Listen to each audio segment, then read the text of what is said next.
Toute l'actualité politique et parlementaire, c'est le journal de 19 h sur Public Sénat. Bonsoir à tous. Voici les titres de ce jeudi 14 avril. La refondation politique à la mode Villepin. L'ancien Premier ministre présente son projet pour 2012 sans être encore officiellement candidat. Invité du 19 h, Brigitte Girardin, secrétaire générale de République Solidaire, le parti de Dominique de Villepin. La loi sur l'immigration votée cet après-midi par le Sénat dans une version qui s'est rapprochée de celle de l'Assemblée nationale, notamment sur la limitation du droit au séjour des sans-papiers gravement malades. Satisfaction générale de Claude Guéant. La réaction contraire dans ce journal de notre invité Pierre-Henry, le directeur général de France Terre d'Asile. Bras de fer entre le gouvernement et le patronat sur l'idée d'une prime de 1 000 € pour les salariés dans les entreprises qui font des bénéfices. Laurence Parisot juge incompréhensible la démarche de François Baroin, réserve des syndicats. On ne part pas à l'élection présidentielle la fleur au fusil, mais avec une musette bien remplie. Fort de ce principe affirmé devant la presse, Dominique de Villepin a décliné ce matin son projet qui, assure-t-il, ouvre une nouvelle phase. Nos problèmes sont réels et les résultats espérés au fil des dernières années ne sont pas au rendez-vous. La réponse, c'est la définition d'un projet collectif ambitieux. Il faut faire vivre ce projet collectif par des choix politiques forts et c'est bien ce projet que je veux présenter ce matin, projet que j'entends assumer, projet que j'entends incarner. C'est une véritable refondation qui est nécessaire et en 2012, je veux offrir une alternative. Plusieurs chapitres, diverses mesures, mais la principale, présentée par Dominique de Villepin ce matin, est un revenu citoyen de 850 € par mois pour les Français sans ressources. Revenu qui viendrait par ailleurs en complément pour tous les Français gagnant moins de 1 500 €. Une mesure contestée par le porte-parole jusqu'à ce matin de République Solidaire. En effet, le député de Dordogne, M. Garrigue, a démissionné aujourd'hui même de ses fonctions en raison du coût de cette mesure, au bas mot quelques 30 milliards d'euros. Écho supplémentaire de cette conférence de presse de l'ancien Premier ministre avec Bérangère Dinglat. Loin de Sevran et de sa salle des fêtes, c'est dans l'auditorium d'un hôtel de luxe parisien que Dominique de Villepin est venu développer son programme à dominante sociale.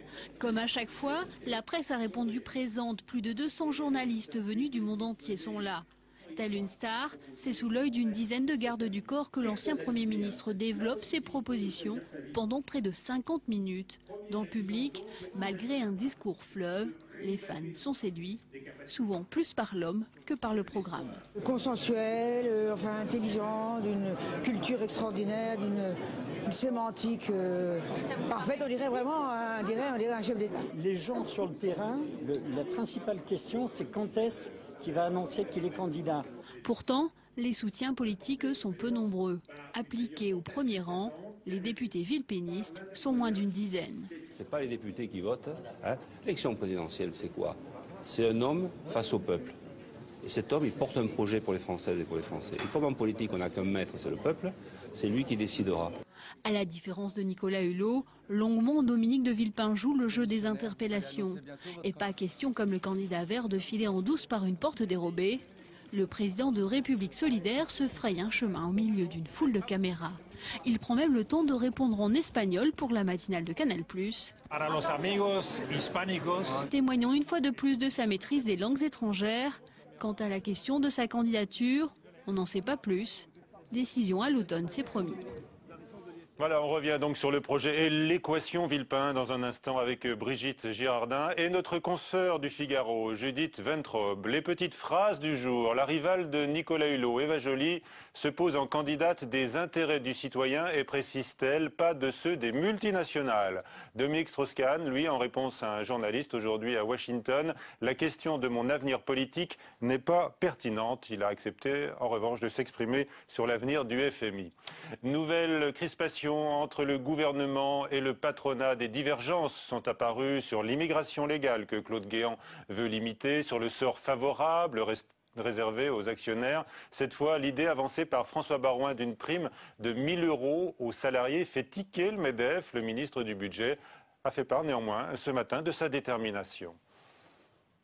L'objectif de législateur sera de favoriser une meilleure redistribution de ces richesses et que l'essentiel de ces bénéfices ne soit pas exclusivement accordé aux actionnaires ou aux grands responsables dirigeants, mais que l'ensemble des collaborateurs des entreprises puissent bénéficier du retour sur investissement en quelque sorte, de l'augmentation de la richesse. Voilà, cette proposition qui prendra donc une forme législative est incompréhensible et dangereuse pour l'emploi, juge Laurence Parisot, la présidente du MEDEF. Côté syndical, on déplore que la proposition de François Baroin laisse de côté un grand nombre de salariés et les syndicats de réclamer des augmentations de salaire. Le texte sur l'immigration a été adopté par le Sénat en seconde lecture, qui a rapproché la réforme de celle votée par l'Assemblée nationale. Nombre d'élus centristes se sont abstenus aujourd'hui, manière de désapprouver le ralliement de la majorité sénatoriale à la limitation du droit au séjour des étrangers malades. Explication, Marie Lebon.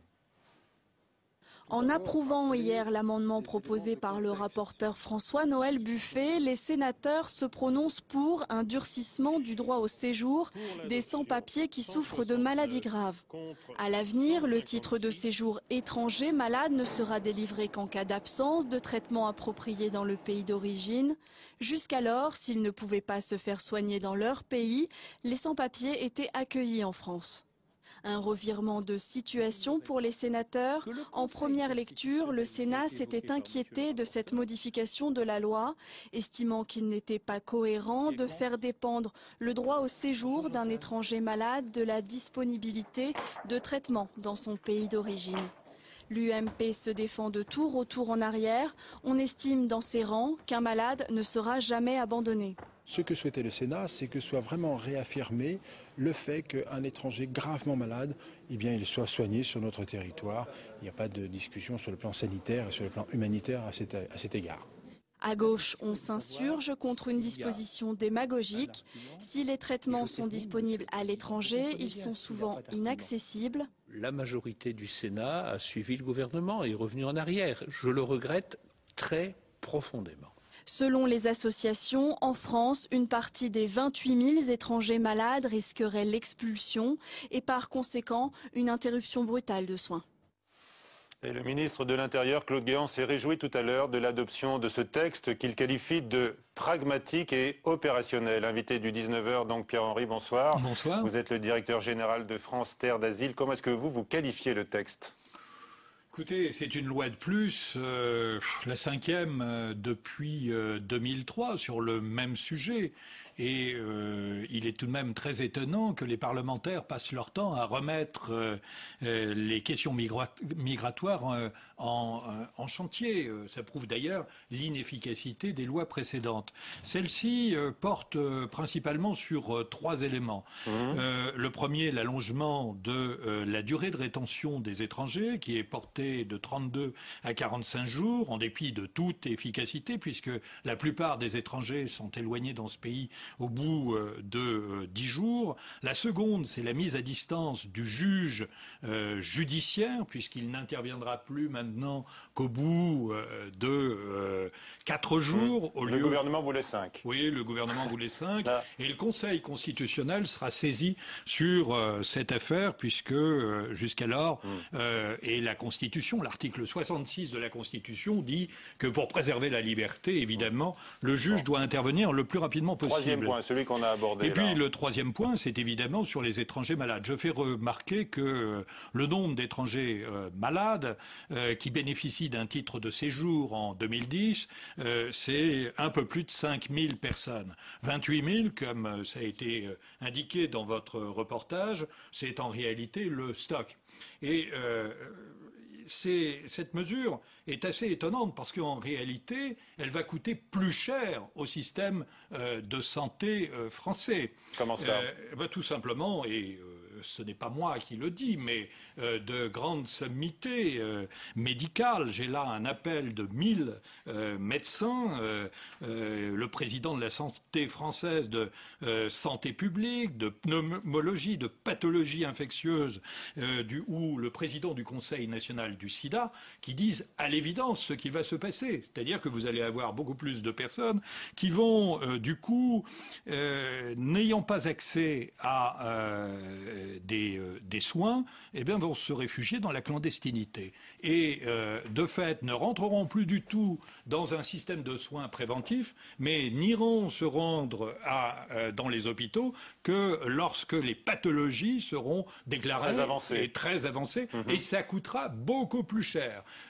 Et d'ailleurs, c'est également le sens d'une étude qui est de 2 rapports qui sont sortis et qui ne sont pas le fruit de réflexions de quelques associations. Non, c'est l'inspection générale des finances et l'IGAS, l'inspection générale des affaires sanitaires, qui disent que les mesures qui sont prises aujourd'hui, tant sur l'instauration d'un ticket modérateur, par exemple, pour rentrer dans l'aide médicale d'État, un ticket modérateur de 30 € pour les étrangers en situation de précarité. Et ce type de mesure, finalement, ça va alourdir la facture d'environ 20 millions d'euros pour les finances de notre pays. Et évidemment, de plus, ça fait courir un risque sanitaire non négligeable. Est-ce que vous espériez mieux du Sénat, qui en commission avait corrigé quand même assez fortement le texte voté le Sénat, par les députés? Oui, le Sénat avait résisté en première lecture, même en deuxième lecture. La commission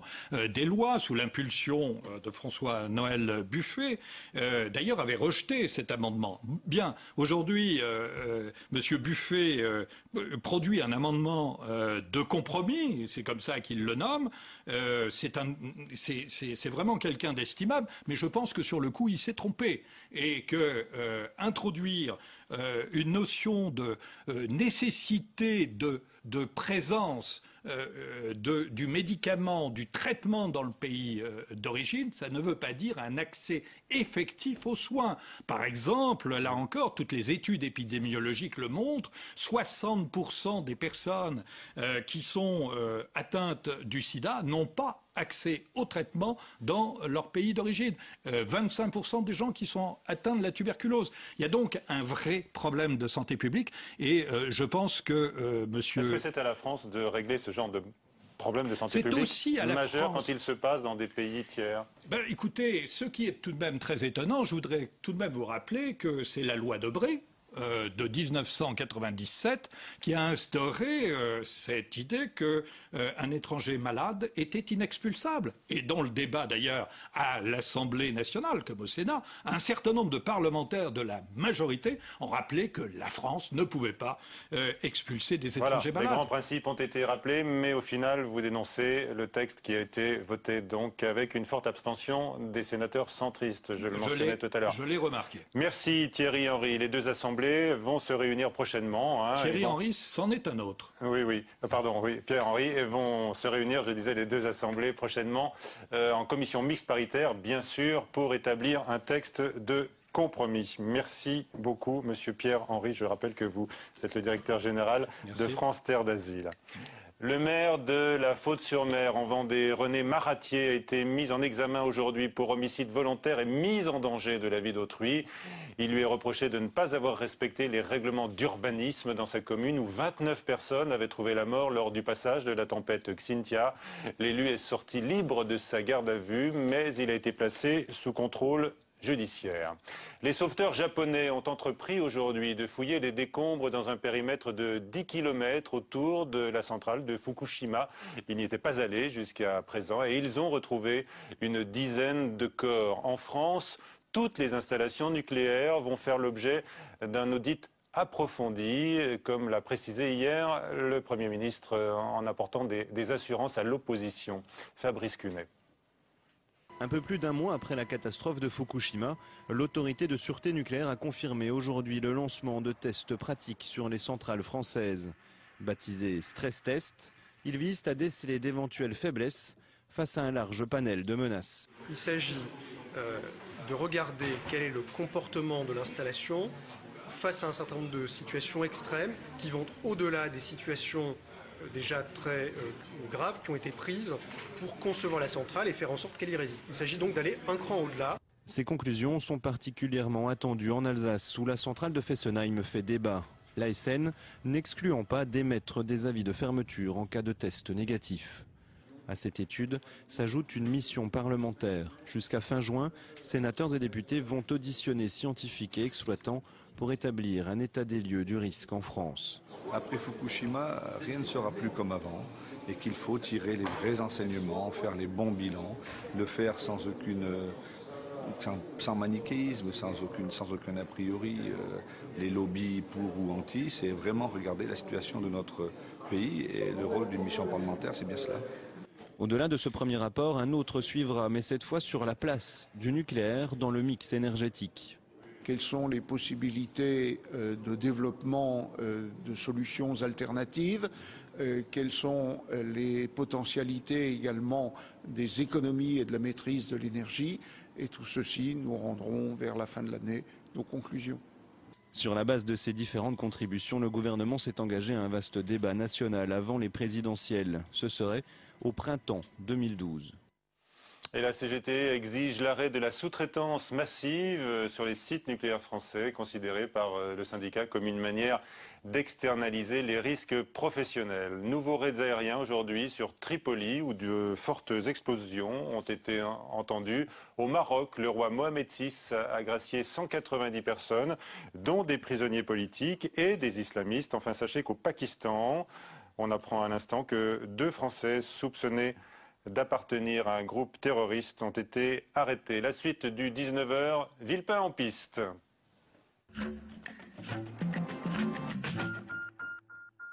Avec nous, Brigitte Girardin, donc bonsoir. Vous êtes la secrétaire générale de République Solidaire. Et Judith Ventrobe est également avec nous, journaliste au Figaro. Bonsoir. Madame Girardin, l'ambition de Dominique de Villepin semble énorme, puisqu'on l'a vu, on l'a entendu, il l'a répété, il parle de refondation politique. Est-ce que cela relève du lyrisme qu'on lui connaît? Son ambition est énorme, vous avez raison, mais elle est énorme pour la France.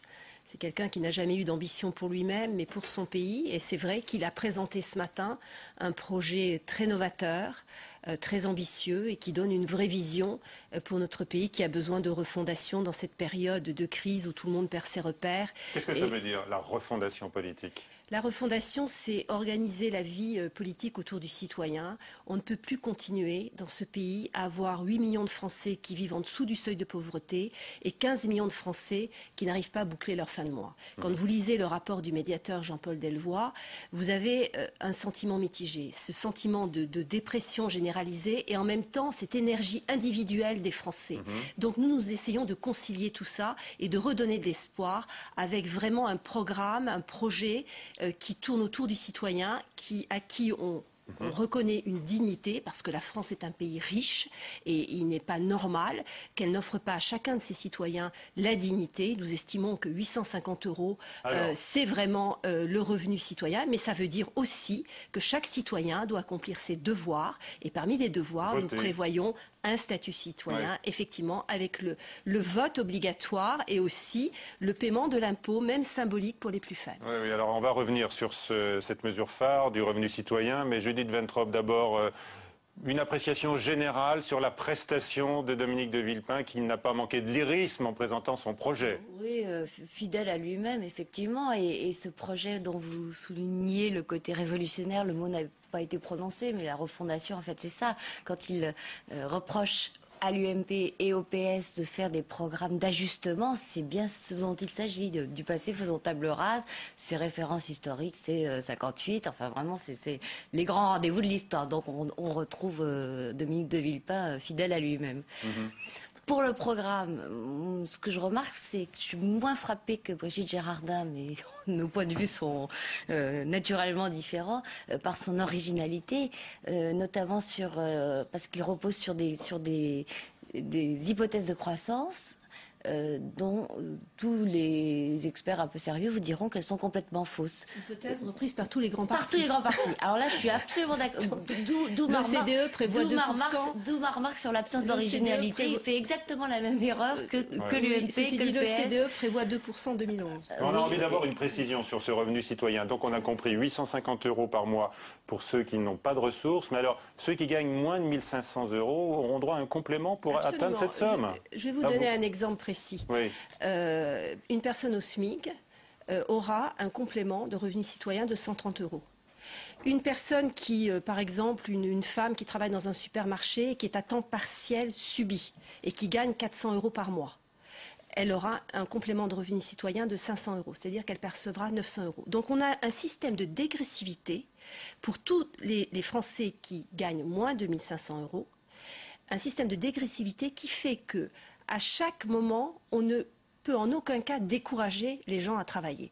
Donc c'est un système tout à fait vertueux et qui simplement met le pied à l'étrier aux jeunes, par exemple. Un jeune de 18 ans, quand vous rencontrez des étudiants, ils butent sur le problème du logement, sur les frais de scolarité. Donc ils auront la possibilité Vous dites d'avoir... que ça ne va pas décourager le travail, mais quelqu'un qui gagne 1500 € par mois en travaillant, est-ce qu'il sera incité à continuer sur ce mode-là? Mais celui qui gagne 1500 €, il est dans la partie des gens non concernés par le revenu citoyen. Et ceux qui sont... Mais non, mais 1300. Ceux qui s'approchent des 1500 € auront une toute petite partie du revenu citoyen. Donc la dégressivité fait en sorte qu'on ne décourage jamais à travailler. Non, je crois que ce qui est important, si vous permettez, ce que vous ne redites pas, c'est que c'est à la place des autres allocations. Parce que...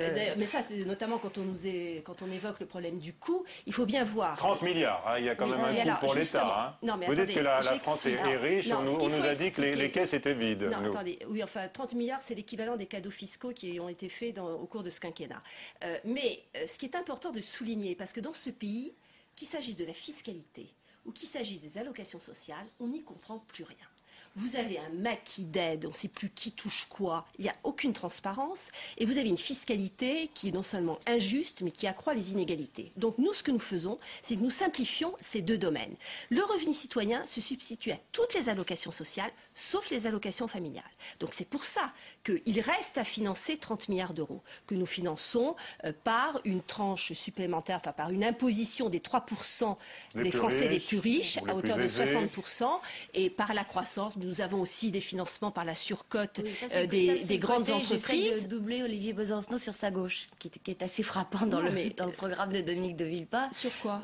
Sur le revenu citoyen et ses méthodes de financement. Par augmentation, alourdissement de l'impôt sur les sociétés, sur les très grandes entreprises. Oui, parce qu'elles sont actuellement moins taxées que les PME. Alors vous avouerez que dans ce pays, il vaut mieux favoriser, quand même donner davantage d'aide aux PME qu'aux très grandes entreprises qui se trouvent moins taxées que les PME dans notre pays. Vous avez vu Dominique de Villepin se déporter Je ne vais rien avouer du tout.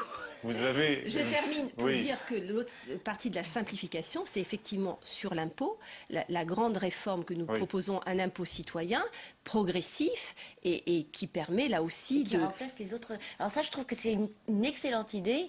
Le problème, c'est que la dernière à l'avoir tenté, c'est Margaret Thatcher, avec un système très proche qui s'appelait la flat tax. Ça lui a coûté sa place. Est-ce que vous avez vu aujourd'hui Dominique de Villepin, Judith, se déporter sur sa gauche? Est-ce que vous le trouvez seul? On dit qu'il n'y a plus beaucoup de monde autour de lui.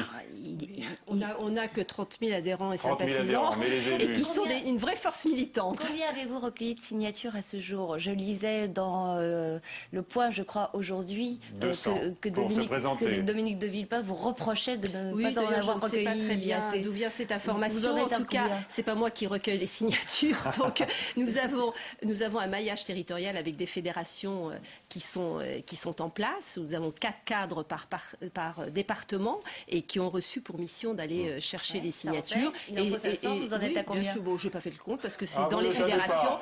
Mais ça rentre tous les jours. Alors le total n'est pas encore atteint. C'est pas en tout cas un sujet de préoccupation majeur. Alors Nicolas Sarkozy, hier, devant les députés UMP, qui ne pensaient pas prioritairement à Dominique de Villepin, a lancé que les cimetières sont innombrables où reposent ceux qui avaient un projet présidentiel. Il a cité Pasqua, Séguin, Madeleine, Bayrou, Chevènement.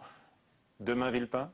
Mais écoutez, moi j'estime que par respect des Français, avant de proposer une candidature et de présenter une candidature, il faut savoir sur quoi on s'engage et ce qu'on propose aux Français. Donc moi je me félicite que Dominique de Villepin soit le seul aujourd'hui à avoir un projet vraiment sérieux, complet et qui sera encore précisé puisque le 19 juin prochain nous aurons un programme plus élaboré puisque nous avons ouvert dès aujourd'hui un forum de discussion sur notre réseau social sur ces grandes orientations d'aujourd'hui. Brigitte Girardin, vous êtes une très bonne porte-parole de Dominique de Villepin. Nous avons en ligne Daniel Garrigue, député de Dordogne, qui vient de démissionner de cette fonction auprès de l'ancien Premier ministre. Monsieur Garrigue, bonsoir. Oui, bonsoir. Est-ce que vous avez été convaincu par les arguments avancés ce soir par Brigitte Girardin, vous qui estimez ne pas avoir été consulté sur ce fameux revenu citoyen? J'ai écouté avec intérêt, bien sûr, Brigitte Girardin, mais je maintiens que sur ce projet, et notamment sur la mesure phare, le revenu citoyen, ce qui a manqué, c'est une vraie discussion de fond, parce que c'est vrai que c'est une mesure d'une portée considérable, on l'a dit financièrement, mais qui pose aussi un problème de principe fondamental, c'est qu'on privilégie l'assistance par rapport à l'insertion, au retour dans l'activité. Et ça, je pense que ça... Pardon. Ou bien est-ce que plus globalement, vous estimez que c'est une aventure solitaire que mène aujourd'hui Dominique de Villepin? La grande difficulté, je dirais, c'est l'absence de véritable débat et la difficulté de la discussion. Et je crois que ce que Dominique de Villepin n'a pas bien compris, c'est que les gens qui l'ont rejoint, et c'est mon cas, j'ai quitté l'UMP à la fin 2008, je crois que beaucoup de ceux qui l'ont rejoint, c'est parce qu'ils se sentent mal à l'aise dans d'autres formations. C'est à la fois par admiration pour lui et parce qu'on a de la sympathie pour lui, mais c'est aussi parce qu'on attendait autre chose en matière de débat et qu'on espérait qu'il pourrait y avoir une vraie discussion. Alors Brigitte Girardin vous a entendu, elle répond sur ce point. D'abord, je veux dire à Daniel qu'il est notre ami et qu'il le reste et que je comprends tout à fait qu'il puisse exprimer des divergences. Je comprends aussi son sentiment parce que depuis 2 mois, il était en campagne pour les cantonales et d'ailleurs tant mieux, il a eu raison puisqu'il a gagné. Donc je pense que quand il fait une critique sur l'aspect assistance du revenu citoyen, je pense qu'il n'a pas tous les éléments et je le regrette. Mais voilà, je lui reconnais le droit à exprimer des divergences et il fait ce qu'il souhaite. Le débat est ouvert. Vous savez, nous, on veut avant tout s'adresser aux Français et je crois que ce sera difficile pour tout élu d'aller expliquer à une personne âgée qui doit vivre au minimum vieillesse avec 700 €, et bien que le revenu citoyen 850 € n'est pas une bonne mesure. Je crois que ça changera la vie de beaucoup de nos concitoyens et que je pense que cette mesure sera au final très populaire. Alors la couverture du point cette semaine, c'est la chasse est ouverte sur une photo de l'Élysée. Il y a un article sur Dominique de Villepin et on lit qu'il a un privilège, lui, sur tous les autres nouveaux candidats qui se déclarent en ce moment. Il affiche une haine de 15 ans avec le chef de l'État. Écoutez, moi je connais Dominique de Villepin depuis... Et si c'était son moteur? Je connais Dominique de Villepin depuis plus de 30 ans et je peux vous dire que c'est quelqu'un qui n'a pas de sentiment de haine vis-à-vis de qui que ce soit. En revanche, je veux vous rassurer, je l'ai entendu il y a quelques instants sur une radio, quand on lui demandait s'il avait envie d'être candidat, il a répondu que ce n'était pas une envie qu'il avait très envie, qu'il avait la niaque. Alors vous voyez. Il a la niaque. Donc, on verra ça aussi après, bien sûr, le jugement en appel de l'affaire Clearstream. Ce sera le mois prochain, un point important. Question du nouvelobs.com. Dominique de Villepin ferait-il un bon candidat pour 2012? On découvre rapidement vos réponses. Oui à 49%, non à 45%, c'est assez équilibré, c'est pas mauvais pour votre champion apparemment là pour l'instant. Ces gens ne connaissaient pas encore notre projet, voilà, donc ils vont le connaître. Voilà. Et ce revenu d'assistance. Merci à tous, merci Judith. À 22h, Caroline Delage pour le journal, et puis tout de suite sur LCP Assemblée Nationale, puis la phase. Bonsoir à tous.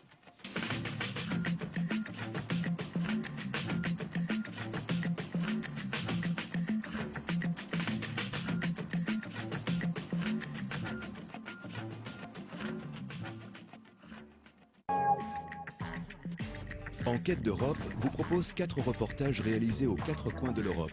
Des Roms de Roumanie en passant par la crise au Portugal, le congé maternité en Grande-Bretagne et les violences subies par les femmes en Finlande, 4 journalistes de Public Sénat expliquent les coulisses de leurs reportages. Enquête d'Europe, votre nouveau rendez-vous européen, c'est ce soir à 22h30 sur Public Sénat. Ces derniers temps, le débat sur la laïcité a menacé de tourner en débat sur l'immigration. Ce n'est pourtant pas la première fois que les politiques s'emparent du sujet, mais jamais la polémique n'avait atteint une telle ampleur. Quelles sont les nuances sémantiques dans la majorité et que nous révèle-t-elle sur ce thème de la laïcité qui pourrait être au centre de la campagne de 2012? Toutes les réponses cette semaine dans Déshabillons-les. Déshabillons-les démêle le fond de la forme en revenant sur les mots et les images qui ont marqué l'actualité.